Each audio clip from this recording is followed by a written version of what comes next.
Well, hello and a very warm welcome back to Garden Club. Here we are again now in the 4th week in September, and as I'm recording this, we're still in some glorious late summer weather. But this is the week, of course, of the autumn equinox, and the weather forecasters tell us that sort of almost in line with the equinox, the weather is going to turn much more autumnal. But the autumn is beautiful. The autumn is so full of promise for the next season. So many seeds going in and plants going in and bulbs going in that are going to be glorious next year. It's just such a wonderful thing to be part of that cycle of nature, the cycle of regrowth all the time. Well, it's a real privilege to be with you today and to share with you a little bit more of that. So now we're going to plant some forget-me-nots and some iris, the little baby irises, but more of those as we plant them. So let's go and do that right away now. So now, time to plant our Iris Reticulata. This is the first of your iris, your little baby irises. These are the ones that only grow 6 or 7 inches tall. And this particular variety is called Pauline, Iris Reticulata Pauline. They are stunningly beautiful, really gorgeous. They're so tiny and they'll bloom really early. These are going to bloom in January, almost certainly in January. You think of that, just after Christmas, something to look forward to. And when they open up, they're like little pencils to begin with, and they burst forth 3 ways and then another 3 ways, and then in a way another 3 ways as well. The shape is beautiful. The colour of these, they're a deep, rich purple colour with white and orange markings on them. It makes them look like an exotic butterfly, and yet they bloom when it's really cold and frosty and you know, quite inhospitable in many ways outside.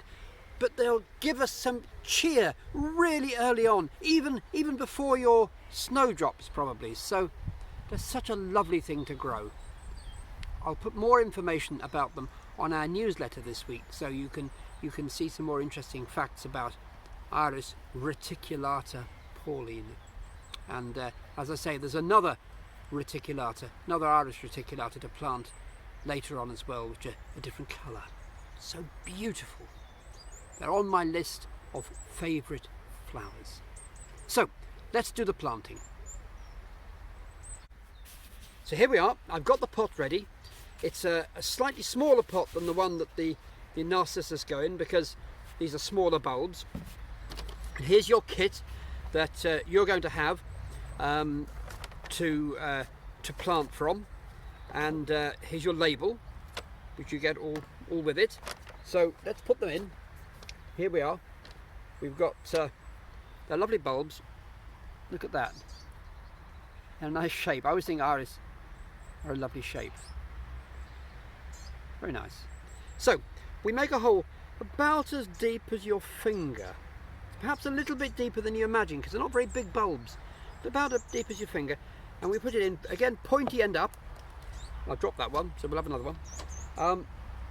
Pointy end up, and in they go like that. If you think I'm being a bit daft saying pointy end up, not everything we're going to plant this year is pointy end up. So, you know, there we are. There's another one. And we go round, put the one in the middle, and then go round the outside. 4 round the outside. 5 bulbs is just perfect in this pot. And as I say, they're going to be so lovely. I can't wait for them, really. I'm very fond of iris, the baby iris. I love all iris, whether they're the tiny ones like this, or the Dutch iris, or the great big, you know, a yellow flag iris and the bearded iris. So beautiful, all of them.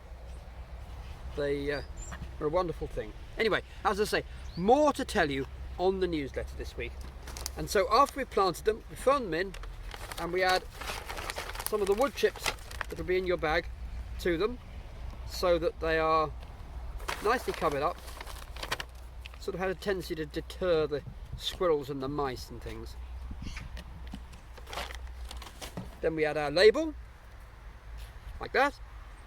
And then you need to water them, give them a really good watering, so they're nice and heavy and well watered, and then they can just be left outside. Ideally, try to put them somewhere where you haven't got too many squirrels or mice to feed at them. You know, those of you who've been at Garden Club for a long time will remember that I usually take them away, but as we're working like this, I thought, you know, you're going to plant them and you're going to have them without me there, so you keep an eye on them, try and keep them away from the mice and things. A good tip is not to put them too close to a bird table, because the bird table often attracts the squirrels and things. Anyway, there we are. That's your Iris Reticulata. They're going to be stunning. Wonderful. So now, last week we planted some wallflowers. Wallflowers which are going to be lovely in April. And I think I said to you then, they're a wonderful complement to the tulips that bloom at that time. And the other thing, the other one of the three that make this beautiful show of the wallflowers and the tulips are the forget-me-nots. The beautiful, beautiful blue forget-me-nots. You know, I know some of you from time to time say, oh, they grow like a weed. Well, they do grow very easily, but they're stunningly beautiful.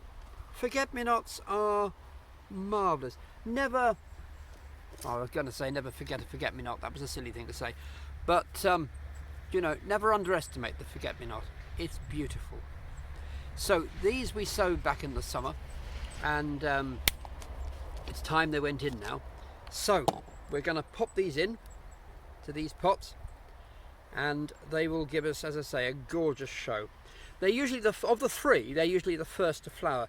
The first, unless it's a very, very hard winter, who knows, these will be the first of the three to flower. First the forget-me-nots will come, then we'll get the very first signs of the wallflowers, and then the earliest of your tulips. I'm looking forward to all of those. The tulips we won't plant out until November. You don't want to plant those too soon. That's not good.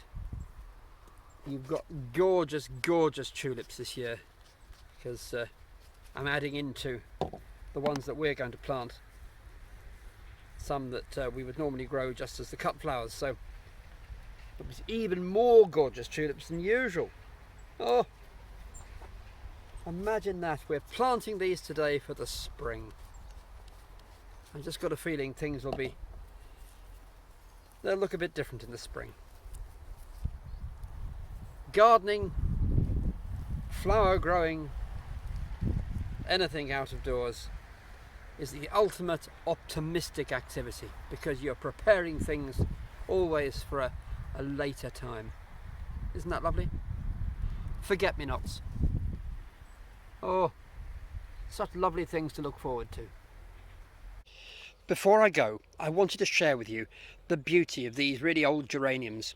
These have been in these pots now for 2 or 3 years and have just stood outside, and they've been a little bit forgotten, but I'm having a tidy up at the moment, and I just wanted to share with you the sheer beauty of the real classic old-fashioned geranium colour. Here we are, blooming away, just all forgotten about in that late summer sun. It's just such a gorgeous sight. It's lovely. Wonderful. It's marvellous the way you find these things sometimes just sitting in a corner. It's a glorious thing. Glorious. So now, there's a little something from Garden Club, as always, for this week, the 4th week in September.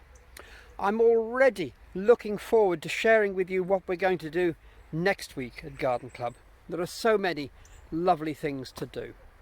So in the meanwhile, do take care, and bye-bye for now. Bye-bye.